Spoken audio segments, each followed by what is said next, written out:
శుభోదయం. భారతదేశంలోని మొట్టమొదటి శివాలయం శ్రీ పరశురామేశ్వర స్వామి దేవస్థానం గుడిమల్లంని ఈరోజు సందర్శించడం జరిగింది. ఇది దాదాపు 2000 సంవత్సరాల నాటి అతి ప్రాచీన ప్రపంచ ప్రసిద్ధిగాంచిన ఆలయం. ఇది ఒకే శిలపై త్రిమూర్తులైన బ్రహ్మ యక్షరూపంలోను, విష్ణువు పరశురామావతారంలోను, శివుడు పురుష లింగాకారంలో స్వర్ణముఖి నదీ తీరాన వెలిసి ఉండుట అత్యద్భుతమైనది. గర్భాలయ నిర్మాణం శివలింగాకృతిలోను, గోపురం గజపుష్టి ఆకారంలోను, మూల విరాట్టు భూమి ఉపరితలం నుండి 6 అడుగుల పల్లంలో ఉండటం చేత గుడి పల్లంగా కాలక్రమేణంగా గుడిమల్లంగా మారింది.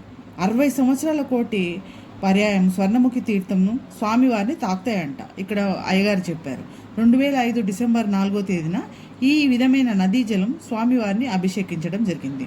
ఉత్తరాయణం నుండి దక్షిణాయనానికి మార దిశలో సూర్యకిరణాలు మూల విరాట్ని తాకుతాయి. ఈ ప్రాంగణంలో ఆనందవల్లి, శ్రీవల్లి, దేవసేన సమేత సుబ్రహ్మణ్య స్వామి మరియు సూర్య భగవానుడు ఆలయాలు చాలా శోభాయమానంగా ఉన్నాయి. భక్తుల కోరికలు తీర్చు ఆలయంగా పేరుంచే చేత వివిధ రాష్ట్రాల నుంచి భక్తులు విచ్చేస్తున్నారు. ఇది రేణిగుంటకు 10 కిలోమీటర్లు, అట్లాగే శ్రీకాళహస్తికి 30 కిలోమీటర్లు ఉంది.